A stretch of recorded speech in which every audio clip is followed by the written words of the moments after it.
Vamos começar o nosso primeiro painel desse CONOJAF. Eu vou iniciar aqui lendo um breve currículo, né, dos nossos ilustres painelistas, né? O desembargador Alfeu Machado, do Tribunal de Justiça do Distrito Federal e Territórios, TJDFT. Com destacada trajetória acadêmica, o magistrado foi professor de Direito Comercial, Direito Civil, Direito Processual Civil nas instituições como PUC São Paulo, Universidade Federal de Uberlândia, Unieuro, UniDF e Unip. Atualmente é titular da 6ª Turma Cível, da 2ª Câmara Cível e da Câmara de Uniformização do TJDFT. Também exerce a presidência do Comitê Gestor Local de Atenção Integral à Saúde e, eleito pelo Tribunal, ocupa o cargo de ouvidor-geral do TJDFT para o biênio 2026-2028.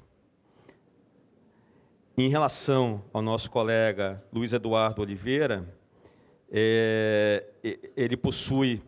é presidente da SOJAF do Sergipe, o qual eu tive o prazer de visitá-lo em março desse ano. Ele possui pós-doutorado em saúde coletiva pela International Academy e a PAS 2023, doutorado em saúde e ambiente pela Universidade de Tiradentes, Sergipe, 2021, e mestrado em Direitos Humanos pela mesma instituição, 2015. É especialista em Direito Constitucional pela Universidade Federal de Sergipe, em 1999, e graduado em Direito pela Universidade Federal de Sergipe, em 1989. Também atuou como professor na Faculdade Sergipana, FASER, e na Faculdade de Aracaju, FACAR, durante 10 anos, entre agosto de 2015 e dezembro de 2025. Esse painel chama-se Qualidade de Vida. Eu gostaria de começar a fazer essa nossa conversa mencionando um fato que me chamou bastante atenção. Quando eu e o Julinho estivemos no gabinete do desembargador Alfeu para convidá-lo a participar desse encontro, desse congresso, me chamou a atenção, no gabinete dele, uma coleção de violões, um mais bonito que o outro, violas. E, assim, eu fiquei muito encantado, porque eu sou também um amante da música, e eu acho, assim, já vou falar em relação a Luiz Eduardo também. Ele mora em Aracaju e acho que semanalmente ele manda fotos suas, né, passeando pela orla de Aracaju com seu cachorro, né? Eu moro em Curitiba, e Curitiba, vocês sabem que não é uma cidade tão tropical assim, e às vezes eu estou no inverno, cheio de roupa, de touca, de cachecol, e ele me manda essas fotos passeando pela orla de Aracaju. E eu fico com saudade daquela visita que eu fiz.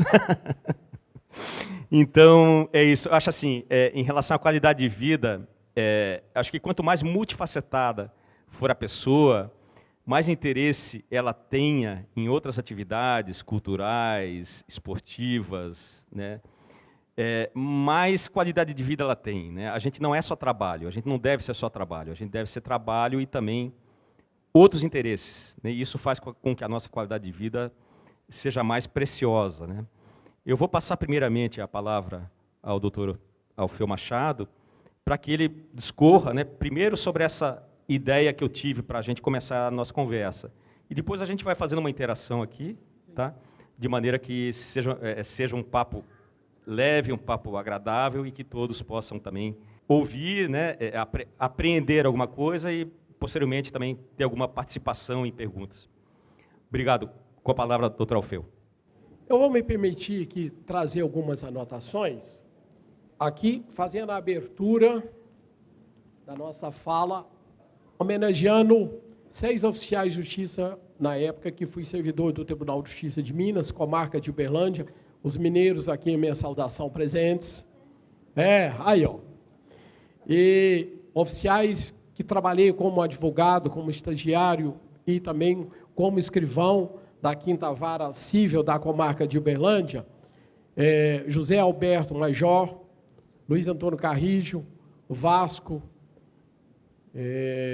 Valdemar Paulino, foram pessoas muito importantes no meu dia a dia como advogado e como escrivão.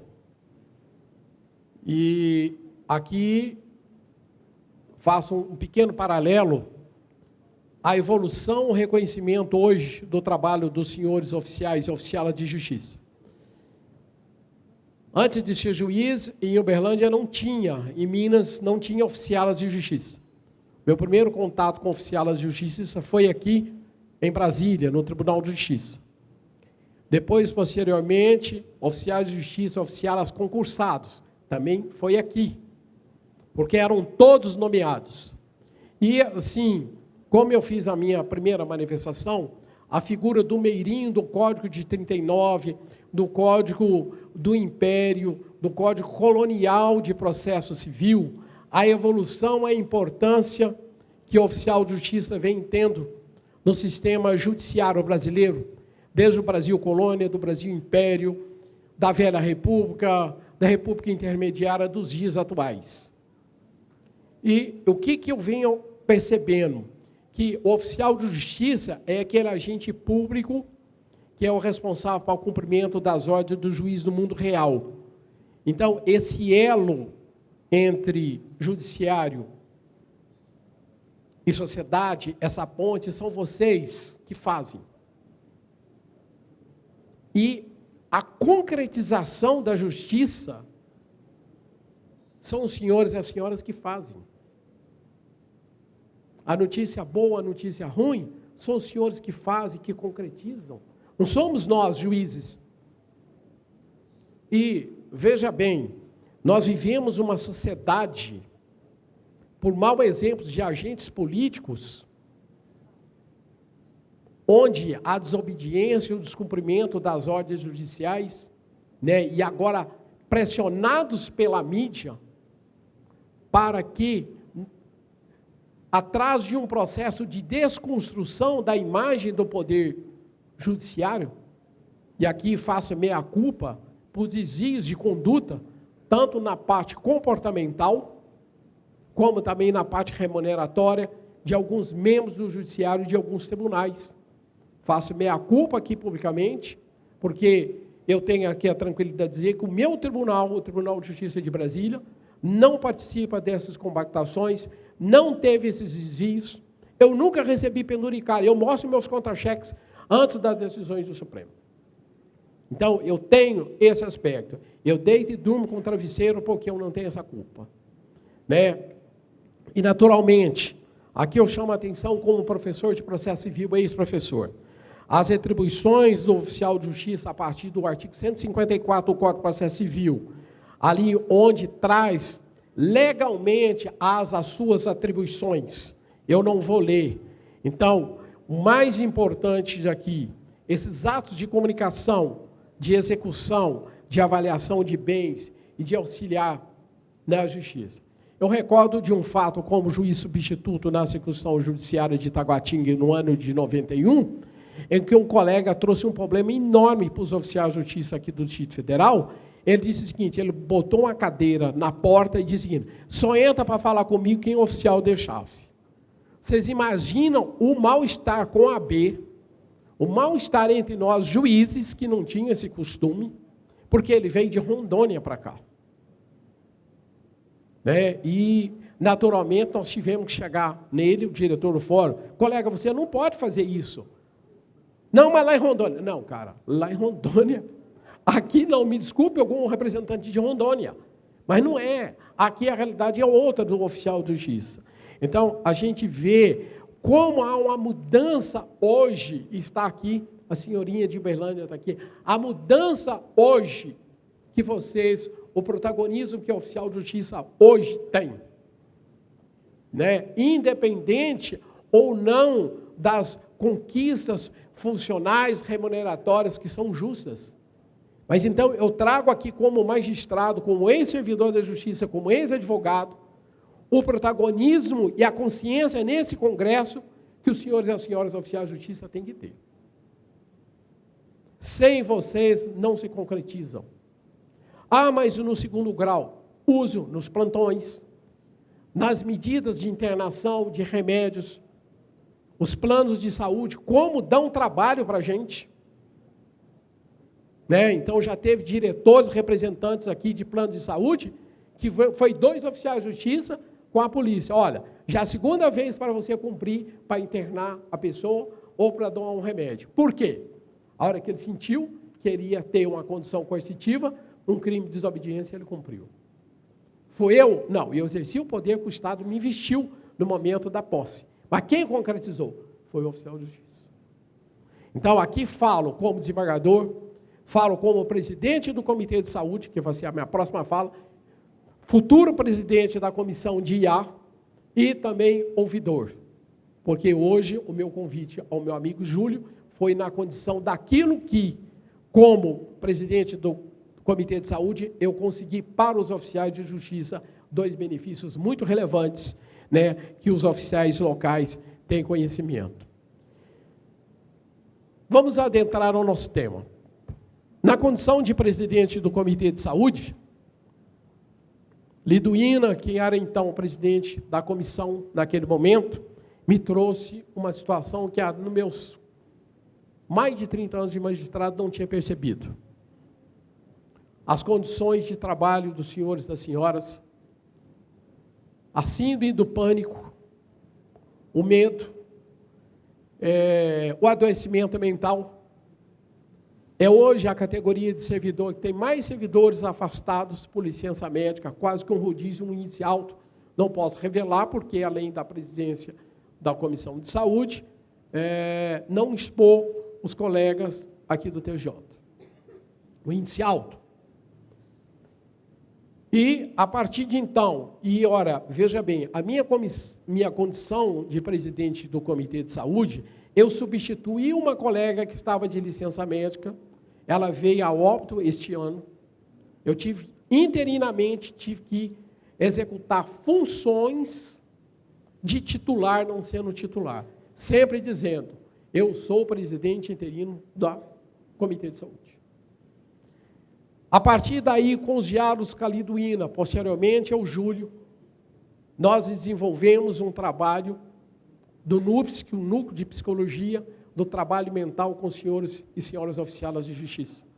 Passamos a desenvolver um trabalho junto à parte de segurança, de treinamento, de riscos, onde aqui, vou dizer, umas áreas de risco de cumprimento, cidade estrutural, Colônia Agrícola, 26 de setembro, Samambaia, Santa Maria, respeitando as pessoas que moram nessas localidades.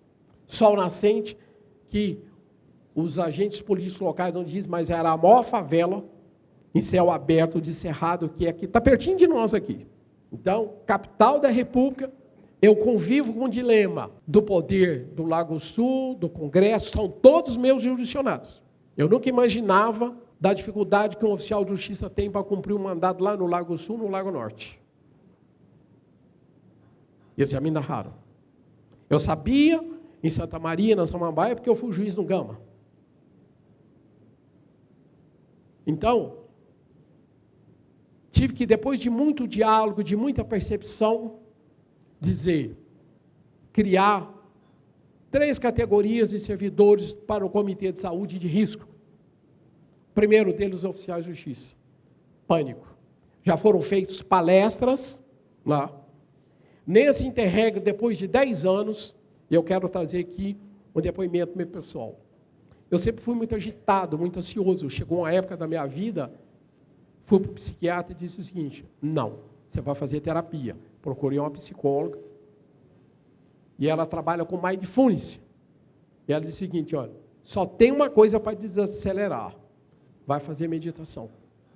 Então, 10 anos para conquistar um espaço de sala de saúde, o Tribunal de Justiça, sob a nossa gestão, conseguiu uma sala no 10º andar do Bloco B. Júlio, por gentileza, quem quiser conhecer, amanhã à tarde ou hoje à tarde, nós estamos lá, tem um servidor que tem formação em meditação, terapias alternativas. Lá se faz meditação, yoga e musicoterapia.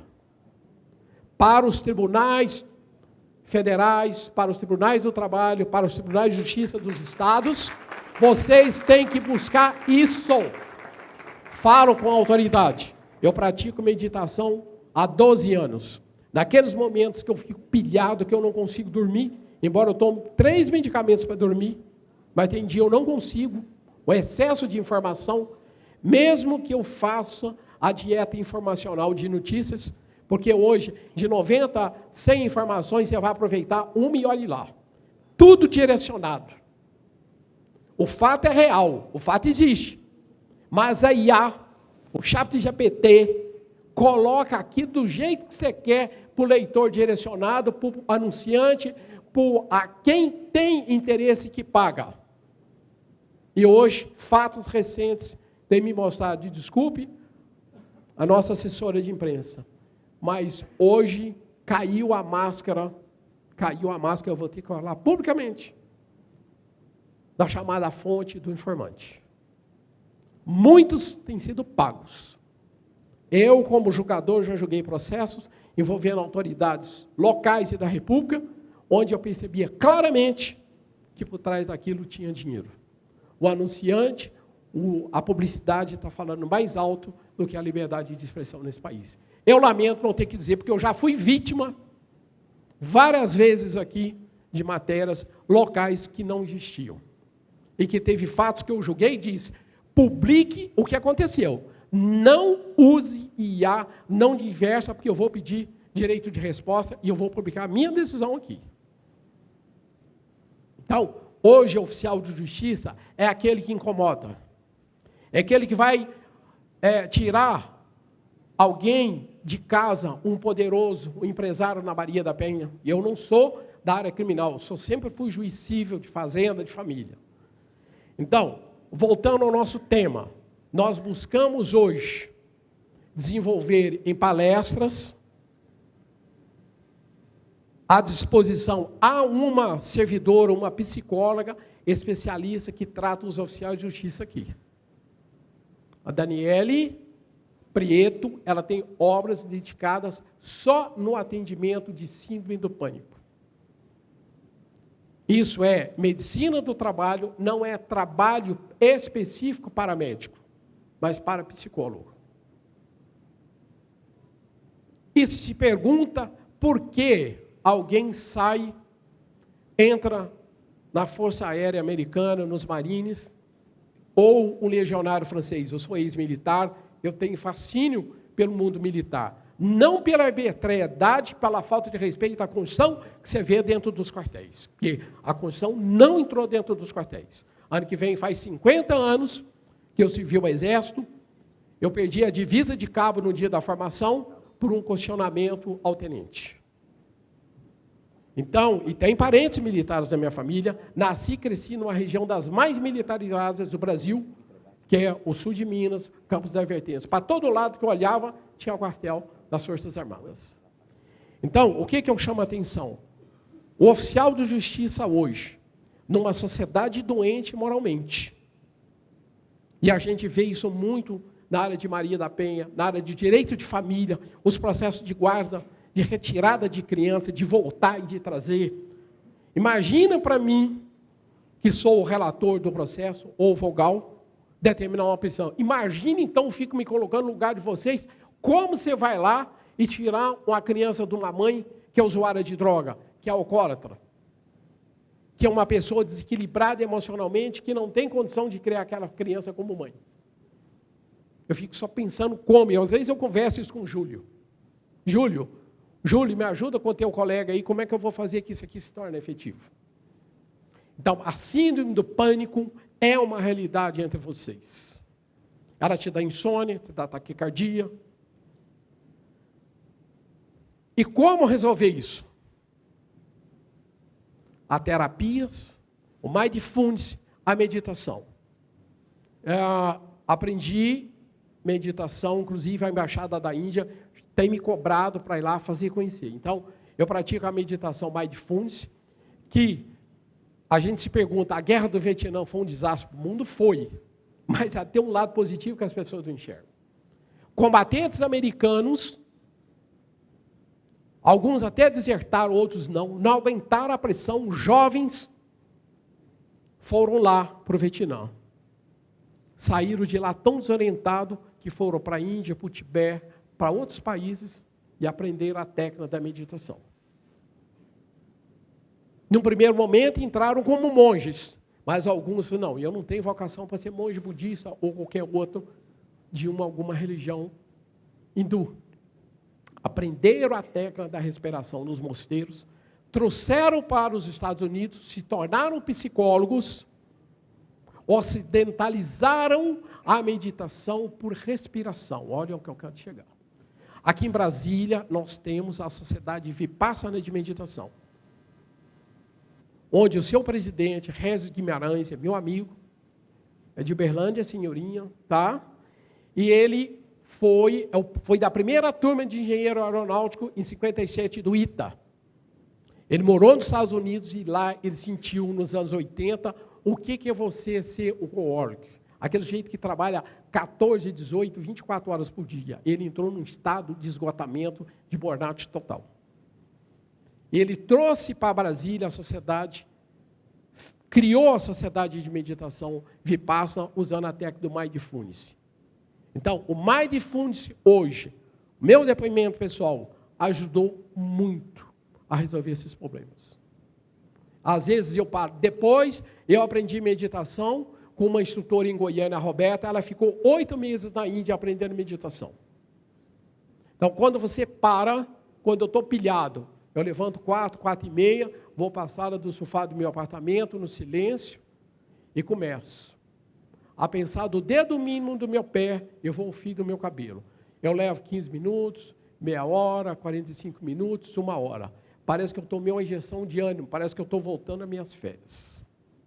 Então, Mindfulness, a meditação, hoje é uma grande ferramenta para os senhores e as senhoras enfrentar esse dia a dia de vocês conturbados. O Tribunal de Justiça hoje oferece isso aos oficiais de justiça.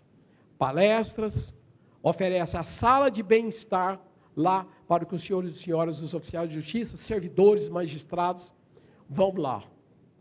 Todo um ambiente preparado, é um espaço pequeno. O Tribunal de Contas tem, o STJ tem, o Supremo tem um espaço pequeno para meditação. Não tem nada a ver com o budismo, com religião. Não tem nada a ver com aquela meditação de contemplação que tem em algumas áreas católicas. Não tem. Então, é o silêncio, você para, vai se autoconhecer, vai esvaziar sua mente, os seus pensamentos, o seu medo. Voltando àquela imagem, então, os benefícios que poucos sabem da guerra do Vietnã, trouxe esse lado positivo para nós. Daqui a 50 anos, a maioria de nós não vai estar aqui, alguns podem até estar.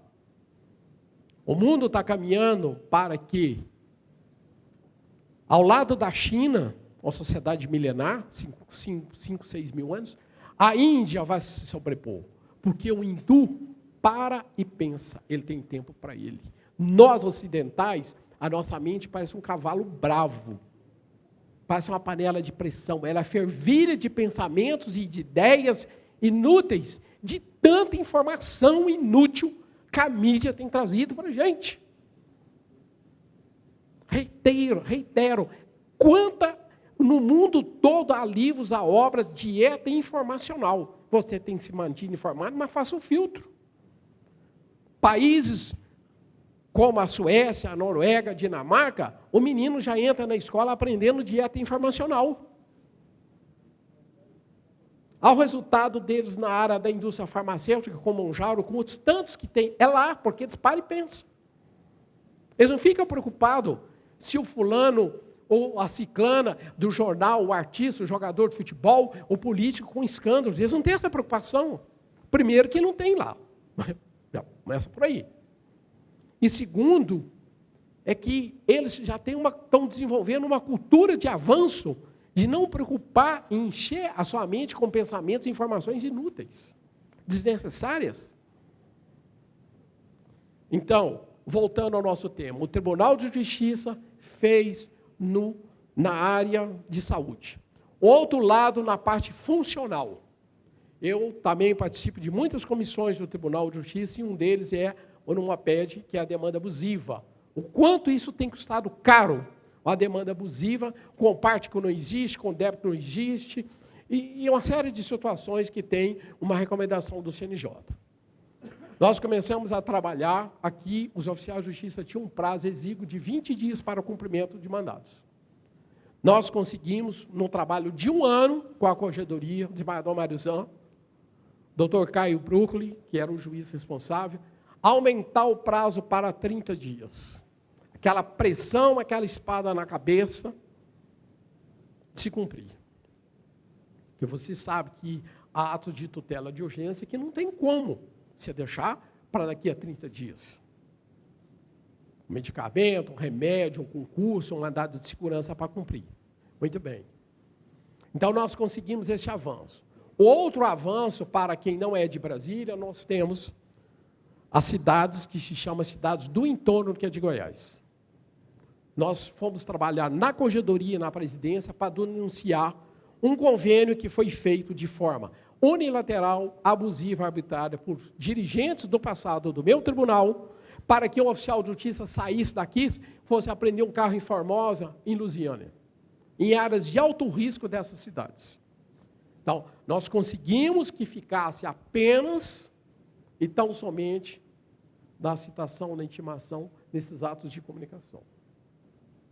Se eu chegasse à corregedoria, até isso eu ia tirar. Os meus colegas de primeiro grau não gostaram nem um pouco. Eu disse o seguinte: vocês podem até tentar voltar que era antes, mas vocês vão comprar briga comigo. Porque eu vejo, além do curso operacional, do risco. A PM de Goiás, me desculpa que os goianos, minha mulher é goiana, eu tive fazenda em Goiás, eu tenho casa em Caldas Novas. Mas ela não dava o mínimo apoio dos oficiais de justiça. A PM do Distrito Federal, sim, tem uma tenente-coronel, uma major, tem direto, um contato direto nesse apoio. Sempre.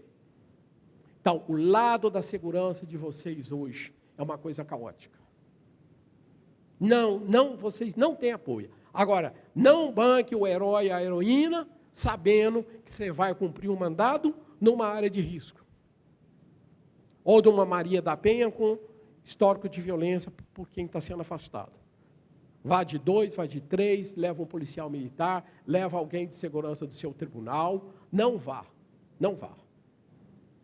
Então, a gente observa assim, situações que, ao lado de dar uma boa notícia, muitas das vezes, ou 80%, vocês vão cumprir o lado ruim da decisão judicial. Aquele lado que dói, quando eu falo o lado ruim, é aquele lado que vai doer, aquele lado que vai mexer com a pessoa. Né? Um mandado de prisão junto, um mandado de prisão de alimentos, muitas das vezes. Então, o papel que o oficial de justiça desempenha na sociedade contemporânea é muito importante. Então, falo aqui, em nome do meu tribunal, que nós, na nossa gestão no Comitê de Saúde, nós procuramos, então, cooperar, colaborar, melhorar as condições de saúde, de trabalho dos oficiais de justiça. Então, fica aqui o final da minha fala para dizer que, antes de mais nada, de busca de conquistas remuneratórias, busquem também boas condições de trabalho, busquem condições de tratar a saúde mental com psicólogos, com psiquiatras, nos seus tribunais de origem. Busquem também formas outras, além do trabalho, a musicoterapia, a prece-terapia. Busquem formas de crescimento e válvulas de escape da tensão do trabalho. Atividade física, sem exagero, né? Um outro aspecto que eu tenho chamado muita atenção hoje, que eu tenho alertado no Comitê de Saúde, o alcoolismo. O alcoolismo tem sido um desastre hoje no serviço público, junto com o superendividamento. É muito tentador você ter um cartão de crédito, um CDC, que é uma armadilha, no consignado. Cuidado. Quando eu digo cuidado, porque eu estou falando para uma plateia seleta de pessoas esclarecidas. As experiências hoje do superendividamento dentro do Poder Judiciário têm sido dramáticas e desastrosas. Tá? Então, procurem uma assessoria jurídica, em caso de superendividamento, alguém da área financeira prepara. A lei de superendividamento está aí. Ela funciona. Agora, é preciso saber formular uma petição inicial adequada. Eu tenho que falar isso, porque eu não vejo fazer isso. Então, o que eu vejo é o seguinte, e aqui para me concluir, agradecer o Júlio, agradecer o Fábio, a todos os senhores e as senhoras aqui presentes. E aqui ressaltar a importância do trabalho de vocês para a concretização da justiça. E esse congresso, que tomem consciência dessa importância e também cuidem da sua saúde mental, principalmente. Hoje, a medicina mais evoluída percebeu um percentual grande das nossas doenças, exceto os casos genéticos ou de acidente, são oriundos da nossa saúde mental.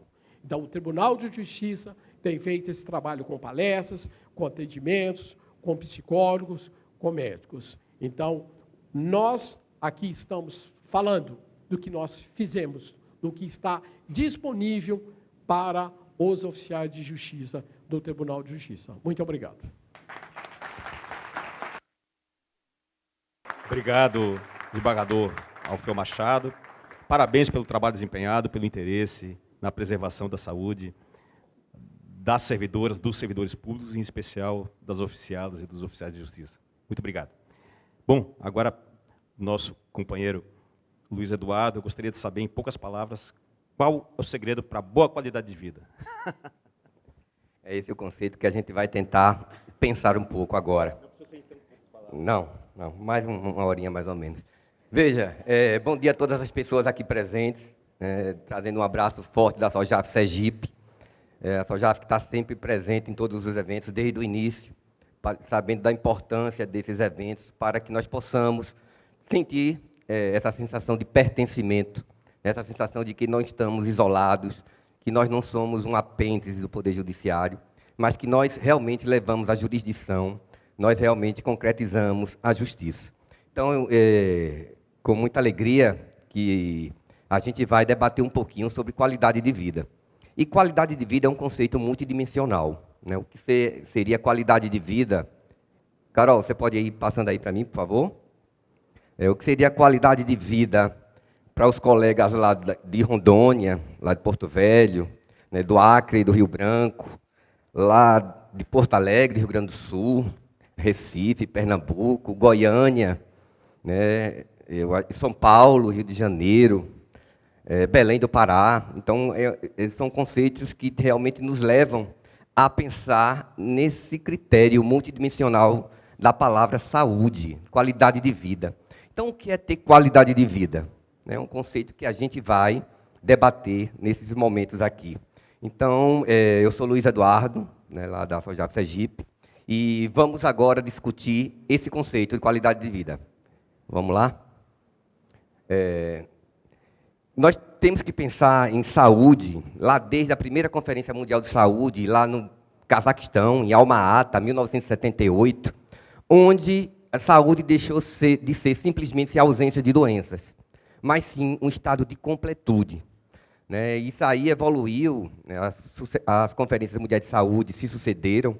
Em 1986 ocorreu no Canadá essa Conferência Mundial de Saúde, junto com a 8ª Conferência Nacional de Saúde, aqui em Brasília, em 1986, né, que impactaram o entendimento sobre saúde, sobre qualidade de vida.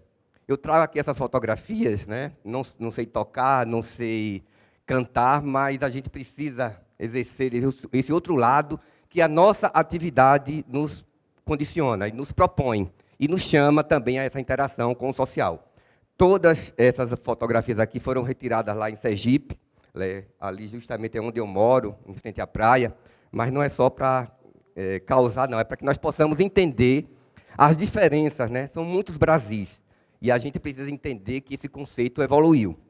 Na 8ª Conferência Mundial de Saúde, Conferência Nacional de Saúde, em 1986, aqui em Brasília, esse conceito foi ampliado, né? E essas análises sobre saúde vão impactar a nossa Constituição de 88, né? Que traz a saúde como um direito constitucional.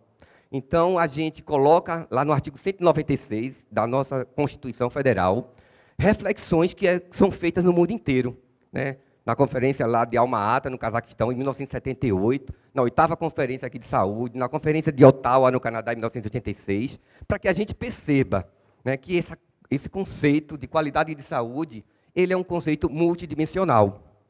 eu posso falar para você o que é ter qualidade de vida numa comunidade ribeirinha, o que é ter qualidade de vida numa comunidade quilombola, né, o que é ter qualidade de vida nos grandes centros urbanos, e as opiniões e as impressões serão diferentes, porque justamente vai depender daquilo que nós entendemos sobre qualidade de vida e sobre saúde. Né? A humanidade já pensa nisso há muito tempo, desde 1945, com a criação da Organização Mundial, da Organização das Nações Unidas, né, sucessora da Liga das Nações, que nós começamos a pensar numa humanidade que perseguisse o plano de uma qualidade de vida global, da paz mundial. O professor Bartolomé Clavero, da Universidade lá da Espanha, tem um livro que fala sobre direito global. Enquanto nós estávamos pensando nessa paz mundial, nessa saúde mundial, os próprios países que sentaram à mesa, eles continuavam mantendo o seu regime de escravidão no continente africano.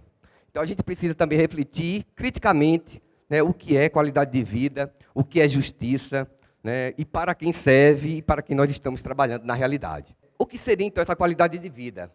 É uma saúde física e mental? A gente viu que o conceito de saúde evoluiu para a ausência de doença, para um estado de completude. Né? Não é só não ter doença, mas a gente precisa muito mais do que isso. A gente precisa de uma saúde física e mental, né, tão importante, relações sociais e ambiente, né, o que o ambiente de trabalho tem nos proporcionado para que nós possamos entender que lá na sede a gente tem um respaldo, a gente tem onde, né, se sentir seguro na realização, na concretização da justiça. Atividades físicas, né, como bem colocadas aqui, a alimentação, né, o índice de insegurança alimentar tem sido muito grande no Brasil, especialmente lá em Sergipe, então a gente precisa entender como todos esses fatores contribuem para o nosso bem-estar, para a nossa qualidade de vida. Essas questões são pensadas há muito tempo. Aqui no caminho tem uma frase do Platão, né, esse filósofo. E por que eu trago isso? Né? Porque desde os pré-socráticos, Anaximandro, Anaxímenes, Tales de Mileto, Pitágoras, eles tinham essa relação direta com o elemento formador, né, da essência do ser humano. É água, é sol, é terra. E tudo isso vai impactar aquilo que eu disse inicialmente, esse estado multidimensional. Nós somos isso tudo, misturado, né, e querendo trabalhar e querendo resolver as nossas pendências enquanto seres humanos, enquanto pessoas, enquanto cidadãos, que têm os seus questionamentos, que têm os seus momentos de desespero. Né? A gente vê quantos colegas hoje afastados por problemas de saúde mental. Então, não basta simplesmente a gente pensar em um lado da saúde, mas assim nesse estado de completude, que é muito importante. Esses filósofos pensaram justamente, desde muito tempo, a atividade dos seres humanos. Especificamente na qualidade de oficial de justiça, né, desde épocas remotas, né, a função do oficial de justiça está presente na Bíblia, lá em Deuteronômio, está presente em vários escritos antigos. Né, a ideia que nós temos de saúde, trazida por esses filósofos, é uma ideia que nos foi apresentada como uma ideia ocidental, grega, de filósofos que pensavam e que instituíram a filosofia, quando, na verdade, hoje nós já sabemos que muito dessa filosofia foi trazida de Kemet, no Egito. Né? Então, talvez isso também nos cause esse impacto, porque são povos negros que pensavam, que filosofavam, né? Que tinham nesses saberes tradicionais a essência daquilo tudo hoje que nós trazemos como a sociedade padrão, consumidora, capitalista, né? Mas que tudo isso a gente vem desde épocas remotas, que pensavam no ser humano. A professora Pauline Tiziane, ela é de Moçambique, né, ela é ganhadora do Prêmio Camões de Literatura, ela fala muito desses saberes tradicionais que foram transmitidos no continente africano, que eram orais, né, saberes que foram transmitidos, que não foram catalogados, e talvez, por isso, tenham caído assim, na ideia ocidental que foi na Grécia que surgiu. Mas a gente sabe que tudo não surge no passe de mágica, né? Tudo tem uma perspectiva, tudo tem um porquê. Então, se vocês puderem acessar o que se passa hoje no Egito, a análise de Kemet, dos povos negros que pensavam, tem muito a ver do que nós assimilamos hoje com comunidades quilombolas, afrodescendentes. Né? Nós somos esse país multifacetado, miscigenado, e que a gente tenta simplesmente ter esse viés. Mas o fato é que nós estamos presentes nessa civilização aqui, né, moderna, a presença do oficial de justiça, uma das profissões mais antigas, né, que se tem registro, tem outras que são mais antigas ainda, mas que não vale a pena dizer, o colega já sabe qual é. Mas veja, e ali eu trago a cidade de São Cristóvão, a quarta cidade mais antiga do Brasil, né, patrimônio da Unesco, um patrimônio incrível, né, para que vocês conheçam um pouquinho da nossa história também, como existe em todos os cantos do país, né? A gente tem essa perspectiva de que esse país é muito bom, né? Esse país é sensacional e tem tudo para dar certo, inclusive na justiça. A gente precisa acreditar um pouco, ter essa conexão, né? Porque existem vários marcos legais que nos predispõem a acreditar que trabalhamos no poder, naquela clássica, né, divisão de Montesquieu, da divisão dos poderes, no sistema de pesos e contrapesos, né, da ideia do contrato social de Rousseau, que nós estamos realmente trabalhando pelo Estado democrático de direito, né, pela democracia, e a gente tem que ter muito cuidado nessas palavras, porque em nome da democracia nós podemos perpetrar várias arbitrariedades, né, em nome da legalidade, por assim com a comunidade judaica, né, porque todo aquele sistema era um sistema legal, e muitos, né, tem até o livro da Hannah Arendt falando sobre o julgamento de Fleischmann, né, onde o condenado ele foi lá no Tribunal de Nuremberg, e ele falava que simplesmente estava cumprindo ordens judiciais. Então, para ele, não fez nada ilegal, nada além do que ele tinha para fazer. Então, a gente tem que ter muito cuidado no cumprimento das ordens judiciais, né, porque ordens manifestamente legais não podem ser cumpridas. A gente pode também peitar, trazer, né, todo esse arcabouço jurídico internacional, a Carta das Nações Unidas, em 1945, a Declaração Universal dos Direitos Humanos, em 1948, que traz lá no seu artigo 25 a definição da saúde como direito humano fundamental.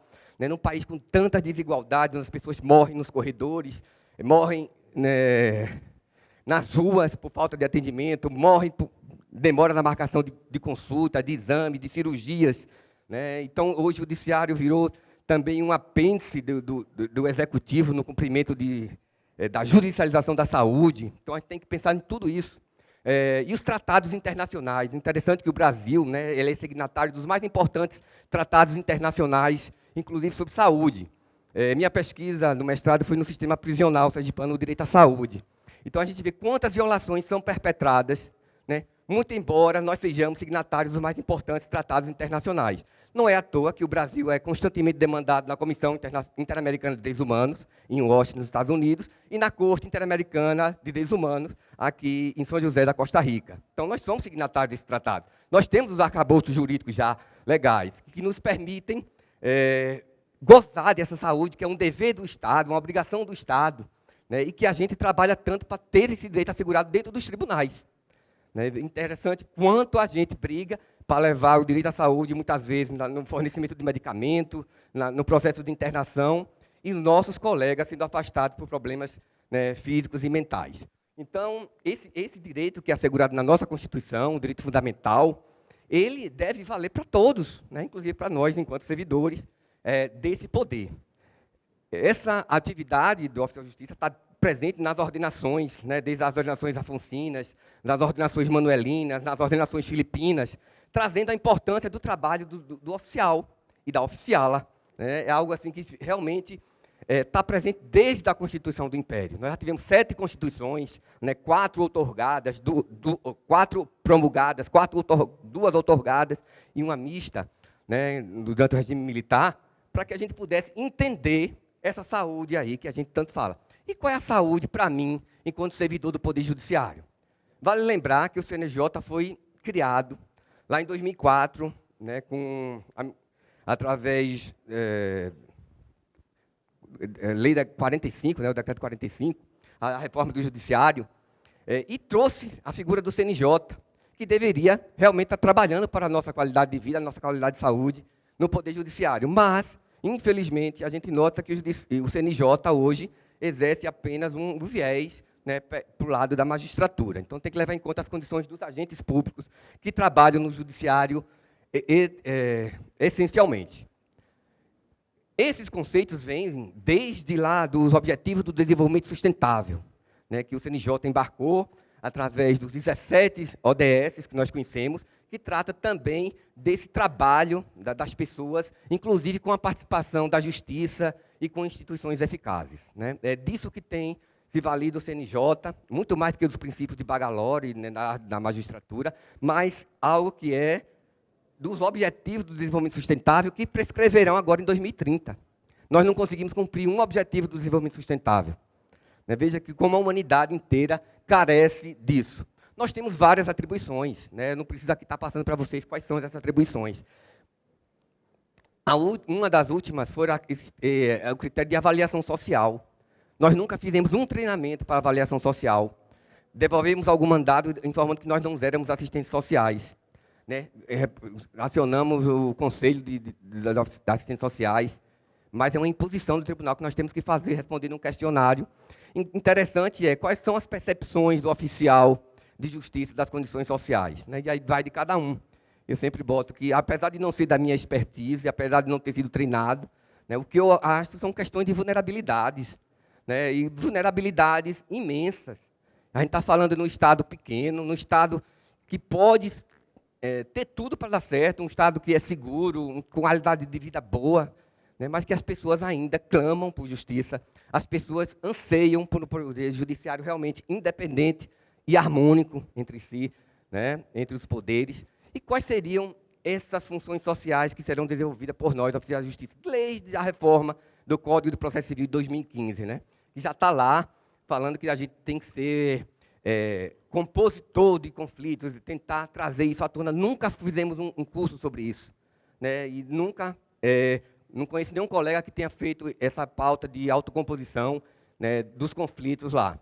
Negociação e escutativa, abordagem, humanidade e técnica, são termos assim, que dá para a gente desenvolver durante muito tempo. Agente de inteligência processual, conhecimento jurídico profundo sobre os limites da nossa atuação. Veja, são questões que são demandadas, né, são atribuições que nos são impostas, né, mas não nos capacitam, né, não nos condiciona a que nós possamos tirar as nossas dúvidas, que nós possamos debater. E essa importância também da associação, da federação, para que a gente chegue, não só no CNJ, né, nos tribunais, e possamos dizer, olha, os oficiais de justiça têm uma interpretação diferente. Nós temos uma visão do que seria qualidade de vida de uma forma completamente diferente de quem está dentro dos tribunais. Não é melhor nem pior, é uma visão diferenciada.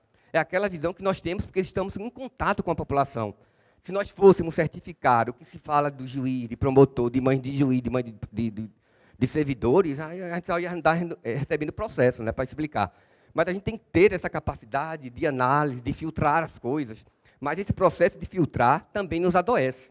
E se nos adoece, a gente precisa também de um espaço onde a gente possa compartilhar, onde a gente possa olhar, junto com a administração, medidas que facilitem o nosso trabalho, que facilitem o trabalho da realização da justiça.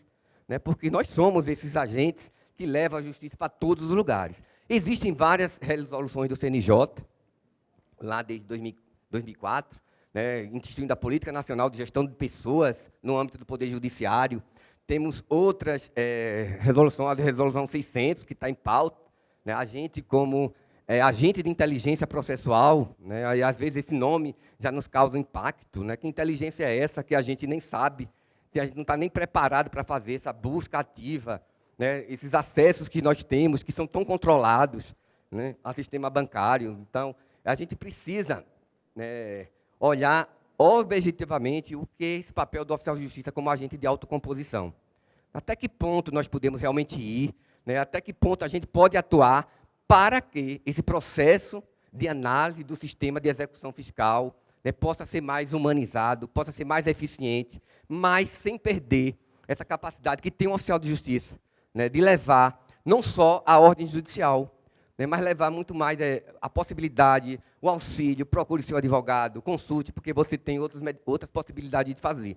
Nós não somos especialistas, né, somente em processo. Nós nos capacitamos. Né?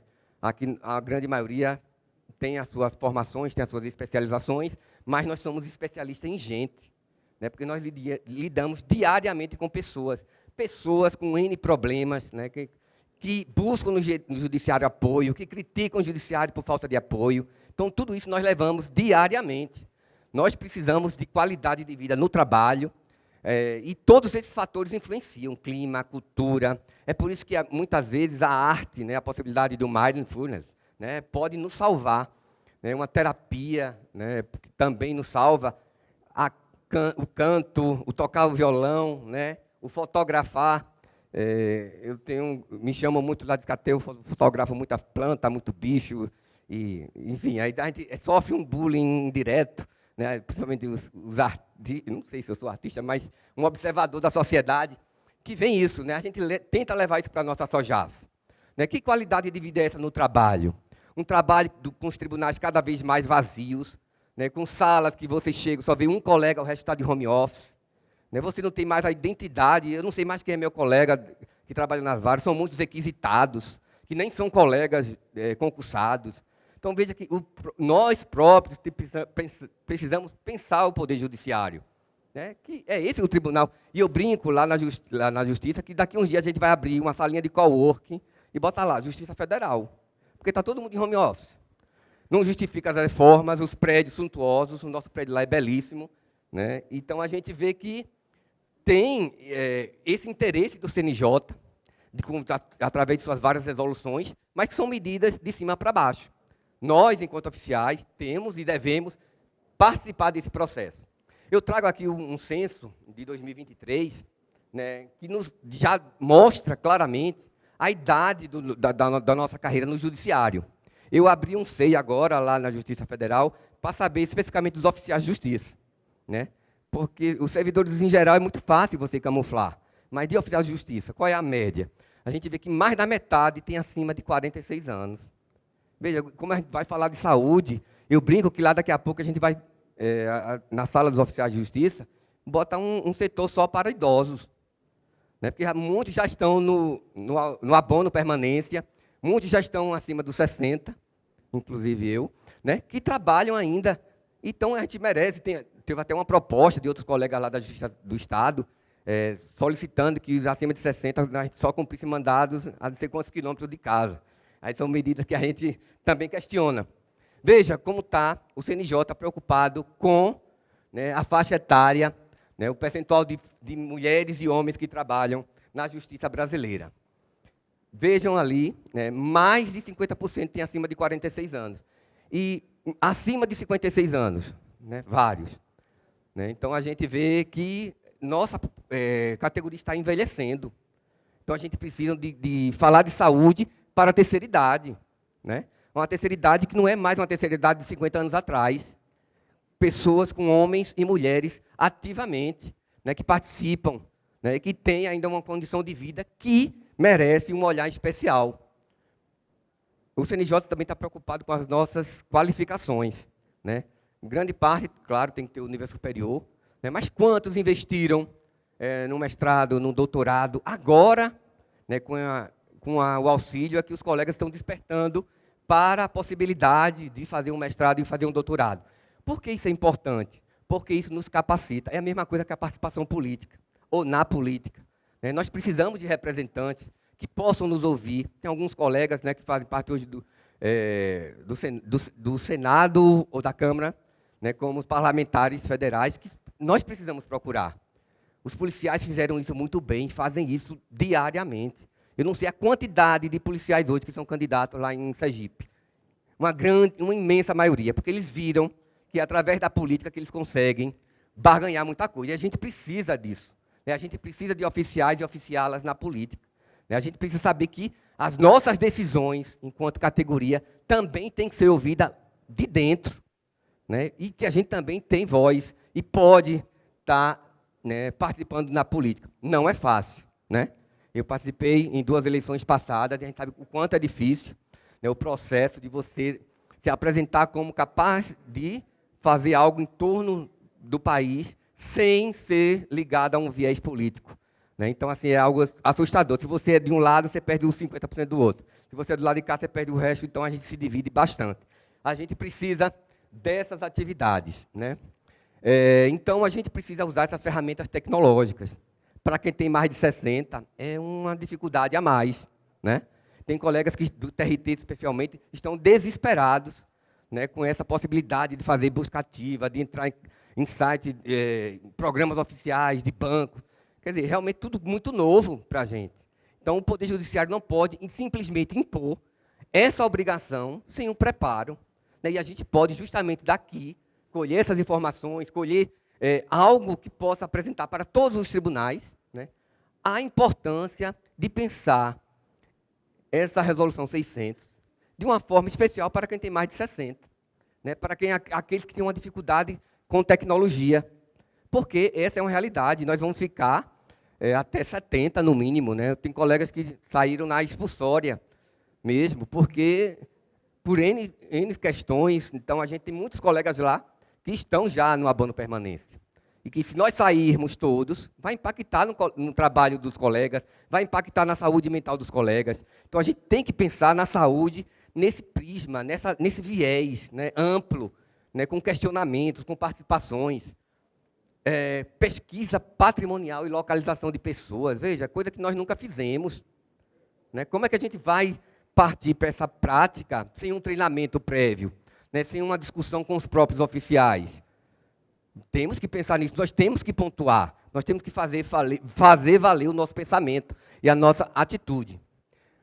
O fato é, se nós formos falar sobre qualidade de vida, na perspectiva do que determina a Organização Mundial de Saúde, como agência especializada da Organização das Nações Unidas, se nós formos pensar em termos de saúde institucional, baseada no ideal da política de saúde do servidor público federal, se nós formos pensar no que é que o tribunal vê nos colegas, analistas, técnicos, oficiais de justiça, o que seja saúde, né, a gente precisa ter esse movimento bem definido, a gente precisa ter as nossas propostas expostas mesmo, colocadas no papel e levar aos tribunais aquilo que nós representamos, aquilo que nos impacta, aquilo que faz com que nós adoeçamos, aquilo que faz com que nós tenhamos os nossos medos, as nossas intervenções. Né? Ainda bem que nós moramos num estado relativamente seguro, mas de vez em quando a gente ouve os colegas do Brasil inteiro, né, sofrendo atentados, alguns mortos, né, por conta do exercício da atividade. Então, isso tudo tem que ser levado, tem que ser mostrado, e levado através de estatística, que é isso que os tribunais gostam, de estatísticas. Nós estamos vivendo um mundo de profundas transformações. Né? Claro que cada estado, cada país, né, no contexto universal, eu fui professor de Direito Internacional por alguns anos, e a gente vê que o mundo, hoje, enquanto a gente está aqui, existem vários conflitos mundiais. Pensar na atividade do oficial de justiça, como eu vi posta aqui pela federação, lá na Ucrânia, né, onde a própria Rússia, que é do Conselho de Segurança da ONU, invade a Ucrânia, né, sem nenhuma medida, como os Estados Unidos invadiram o Iraque, né, sem nenhuma medida que realmente pudesse contribuir para a paz universal.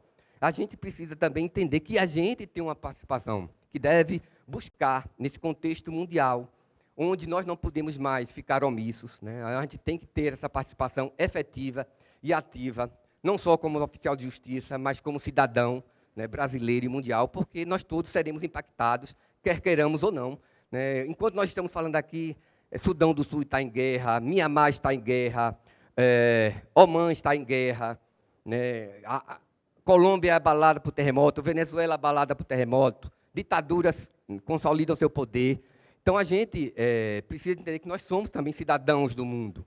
Né? E nós temos uma missão, né, um trabalho, enquanto oficial de justiça, que vai além do papel, né, que vai além do processo, que é garantir que o Poder Judiciário realmente exerça a competência constitucional, desse sistema que eu falei, de pesos e contrapesos lá do Montesquieu, né, que essas inovações que estão acontecendo ao nosso redor, muito embora vão impactar a nossa saúde, mas a gente precisa agir ativamente, buscando terapias, buscando atividades, né, uma caminhada na praia faz muito bem, uma caminhada no lago, nas montanhas, né, porque esse é o Brasil, né, um Brasil que vai do Iapoque ao Chuí, né, e de João Pessoa ao Rio Branco, estou citando aqui os pontos extremos, né, que a gente entenda que essa qualidade de vida, muito embora tão diferenciada,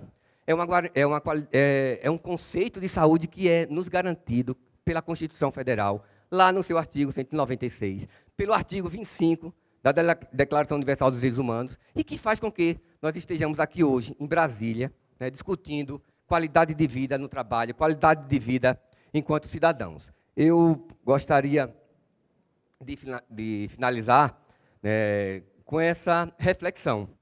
Né? O que é qualidade de vida? É um conceito que é imposto de cima para baixo, né? É uma qualidade de vida que faz com que nós tenhamos ações diferenciadas. Né? Lá em Aracaju, nós temos a segunda comunidade quilombola urbana. A primeira é no Rio Grande do Sul, em Porto Alegre. Então, a minha entrada numa comunidade quilombola é a mesma do que no centro da cidade, que uma população ribeirinha. Né? Colegas que que trabalhou lá no Macapá, que cumpria mandados através de barcos, uma realidade que não é a nossa, né? E colegas que atravessam vários... Já estão me cortando ali, eu falo muito, realmente. Né? Então, a gente quer convidar essa reflexão para que a gente possa entender a importância do nosso trabalho. Ok? Um pouco do nosso mercado central, com nossas atividades, né, com nossas vidas. Aqui é o Rio Sergipe, que divide Aracaju da Barra dos Coqueiros. Né? Eu sei que se vocês tiverem o prazer e a oportunidade de visitar Aracaju, vocês passarão por esse rio, um rio que chega até o Oceano Atlântico e faz com que todos nós, né, tenhamos um pouco desse estado. Nós somos atlânticos, né?